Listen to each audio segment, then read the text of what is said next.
Hello, welcome. It is Monday. Now, you know what? Having If You Only Knew, welcome to If You Only Knew. I'm your host, Carla Webb, and today my guest is Bianca Garcia. As you can see, she is the insurance guru, and we'll talk a little bit more about that later, but having the If You Only Knew on Monday makes me every Sunday night get excited and start looking forward to Mondays. So I'm so glad I decided to have these on Mondays, and I hope that it gives you something to look forward to also. So Bianca and I were just sitting here, we're trying to figure out exactly how we met, when we met, and we are a social media friendship. Yes. We met on social media, and we kind of follow the same people, right? Have some of the same interests, which we might talk about a little bit. Yeah. And then we ended up being having people in common, and we ended up being at the same place at the same time. Right. And it's just like it's just evolved over time. Yeah. Not stalking, but yeah. Well, we're not stalking, but so that's one of the joys of social media is that you can meet people and find out you have similar interests, and then an actual friendship can evolve from that. So that's what's happened with us, and I'm so glad that you have agreed to come on with me today. Absolutely. Yay. She has been very helpful to me as far as my insurance is concerned, so I want to tell her thank you for that. So you know a little bit about the background as far as the show is concerned, and we have two main questions that we discuss, and you are free to discuss it at whatever length that you would like to discuss it at. And the first question is, in regards to relationships, if you could go back and be your own best friend, what would you go back and tell your younger self now that you are here and older and mature? Or more mature. Yeah, more mature. Not quite there yet. So I had a really terrible first relationship, and I don't think that anybody could have told me anything different. I think I would have still made those terrible decisions. So my first relationship, as we've talked about before, we're both very passionate about this particular subject because we've both been through it. It was a very abusive relationship. It was one that took me several attempts to leave. And I did overcome that, and I escaped, is what I like to say. I don't necessarily want to say that I'm a survivor exactly, but I'm definitely resilient. I've been able to take who that person made me at that time and become the insurance guru that you know. But for me, I think it would be a little bit later that I would come to myself, and I would just tell myself to just be more honest about how I'm feeling. And, when we have significant others, there's their side of things and our side of things, and we rarely actually see the same piece of paper. But, for me in my current relationship, I try to just stop and okay, so if this is what you think, I need to know. And if it's not, I also need to know.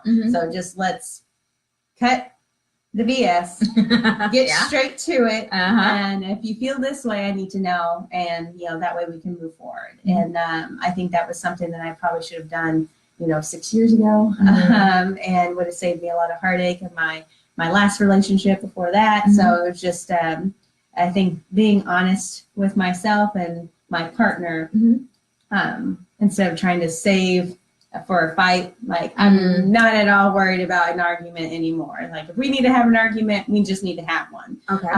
And I think that's something I was just not necessarily being dishonest about, but I just omitting my feelings was a big issue, and that's something I wish I would have done a lot sooner. So what did omitting your feelings look like then? So I had all these expectations from my significant other, you know, and I thought they were pretty basic. So, such as, you know, when we talk, because I think a lot of us have expectations. Right. So, what did some of your expectations look like? So I just expected us to do things together, you Okay. know. We were young too, so I got in this relationship when I was 22, and we were together until I was 26, 27, 26.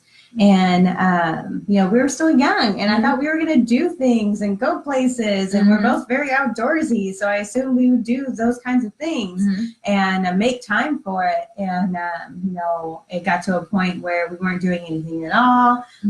I was constantly at home by myself, and towards the last end of our relationship, I knew neither of us were happy, but neither of us wanted to have the conversation. So we stayed in this relationship when neither of us were happy. Yeah. You know, and then I started actually doing things just by myself. And that's when I kind of realized that I should have been talking about this a lot sooner, because I wanted to go hiking. I wanted to go visit my friend in Portland. And so I did all those things without him. And I'm sure that hurt his feelings a whole lot. And now I realize that that was probably a terrible thing for me to do without talking to him more about it. But now, you know, he's very happy. I'm very happy. So, you know, it's just one of those things. But yeah, we have expectations that we don't necessarily announce in the beginning of our relationships. Yeah. So that's something that, you know, with my current boyfriend, I was like, so this is what I like to do, and this is what I think we should do. And he's like, well, I like these things. Would you be interested in them? And for one, I never liked sushi at all. I don't know if you knew that about me, but I didn't like fish like at all. I'm from Beaufort, South Carolina. I should love fish and shrimp and crab. Like, I should love those things. I know how to shrimp for them and go crabbing. I know what bait to use and how to do it, but I certainly didn't like to eat it. But yeah, so he slowly introduced me to that, and now we were making sushi rolls at home. So. I've been seeing that on your Facebook. That is, I love sushi. And so, well, I say that. Real sushi people probably would not say that what I love is what I like is sushi. But I what I call sushi, I love that. And I've been watching you and how you've been, you started making your own. I was like, that's fantastic. But like I noticed that you said in the beginning of your relationship, you said, these are the things that I like to do. Would you be interested in doing these things with me? And he said, well, these are the things that I like to do. And it's a beautiful thing called communication. Right. It's amazing how that works. You learn that after a while, but it takes some time. Yeah, you just communicate. Like, instead of having the silent expectation, and then they can never fill that gap or fill that void or that need, because they don't even know what it is. Right. Because it's just you've got it in your head. Right. And then you're wondering why they're not living up to your expectations. Right. Well, because they don't even know what they are. Right. They don't know what their expectations are. Yeah. You kind of have to tell them. Yeah. Communication is a lovely, lovely thing. Yes. Yes.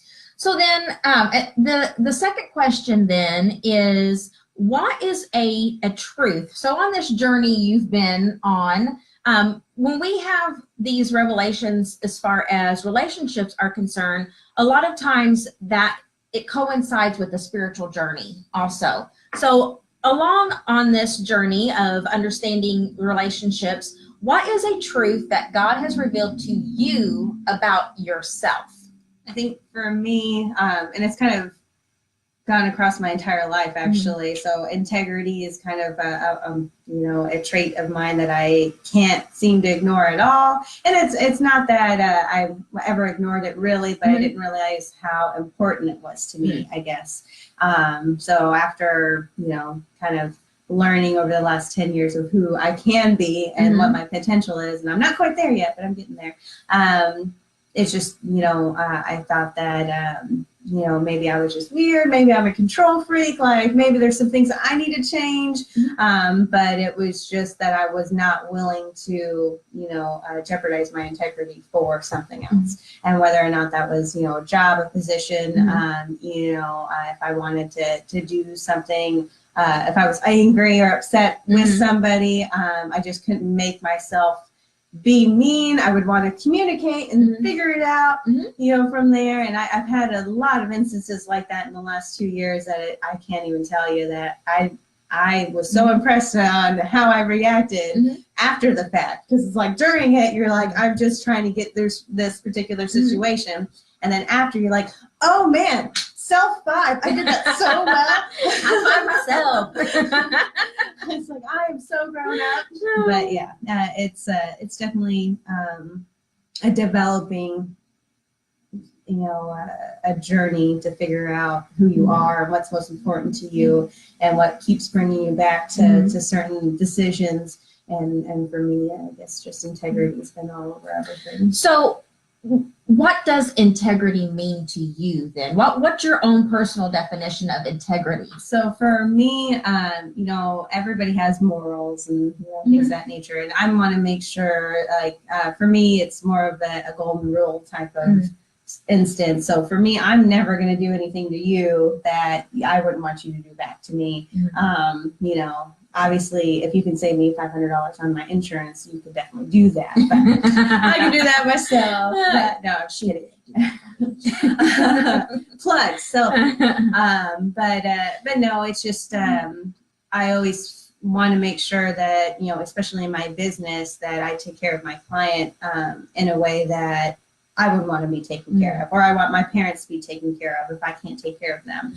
And that's something that somebody told me a long time ago about, actually. It's like, you want to be selling like you're selling to your parents. And that's good advice. If you just picture your parents in front of you and you're just wanting to take care of them and make them have great decisions, and that's what you want to do. And for me, no amount of money could ever make me do anything that would, not be good for my client. I just can't live with it, I guess, if I did something that I wasn't supposed to do, or anything like that, that would really upset me a lot. It would probably bother me a whole lot more than it would bother the client, really. But there's been a lot of instances where I've made mistakes, and the first thing I did is told the client that I made a mistake. That is integrity. That's integrity. I'm not going to hide from it at all. So if I did something wrong, I'm going to tell you, sorry, I did this. I'm fixing it, but I needed to let you know ahead of time. This is what's going to happen, and so on and so forth. And that way I can just avoid all of the backlash if they find out after the fact, and so on and so forth. I just want to be upfront and get it done. It's good. Yeah. Good deal. Well, thank you so much. It's been a great conversation today. These have been so enjoyable. So, Bianca, since you are the insurance guru, if someone wanted to get in contact with you and needed some help with their insurance and needed to have some ideas as to what you had to offer, what's the best way to get in contact with you? So I have my own business page on Facebook that's called Bianca, the Insurance Guru. It's actually Insurance Guru, so you can find that. It's actually tagged in here, I think. We've got her Facebook page tagged in this Facebook Live, so you can just click on that. Click on that. It has my email, my phone number, everything in there. So you can contact me anytime. You can actually book an appointment with me on there as well. It's one of the buttons. And it goes straight to my Gmail, so I can set some time for you specifically. We can meet wherever you want to. If you're not into going all the way to my office, you want me to come to you, that's fine. If you want to meet somewhere for coffee and go things that way, we can do that. That's what Carla and I did. We went to Planters. But plug for Planters. Plug. There's several others. White Swan, also great. Honeymoon, don't let me forget any of them. Oh my goodness. That's all right. I have friends at all of them, so yes, I'm so sorry.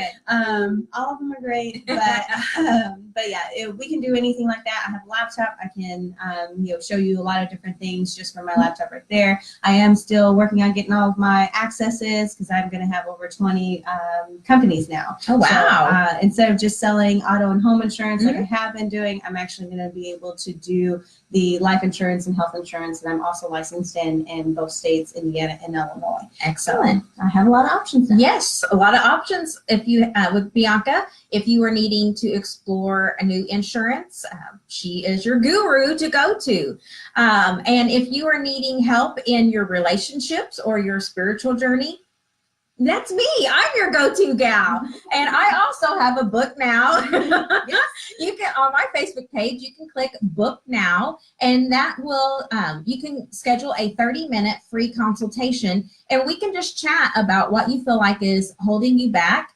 And we'll just a pressure-free discussion as to, you know, what do you think is holding you back? What are the obstacles that you're facing? And then what are some possible solutions that I may be able to offer you in helping you overcome these, you know, self-defeating habits or insecurities or issues you're having in relationships or on your spiritual journey. So it's as simple as just clicking book now, and we can schedule a time to chat also. So, you know, if there's an area in your life that you feel like what you are not reaching your greatest potential, you know, there's always someone out there, whether it's a life coach or whether it's some insurance or whatever the case may be, health and fitness and or Kano we had on and for your skincare. Don't ever hesitate to use the resources that are available to you to become your very best self. Absolutely. Don't ever think that you're not enough and that you don't deserve that. So, yeah. And something about coaching, I know a lot of people see coaches everywhere and don't know how to choose one and so on and so forth. So like when I met with Carla, you know, we just had a conversation, you know, and that was, you know, the beginnings of, you know, what we could work on. And, you know, it's not something like, oh, I know this is a problem.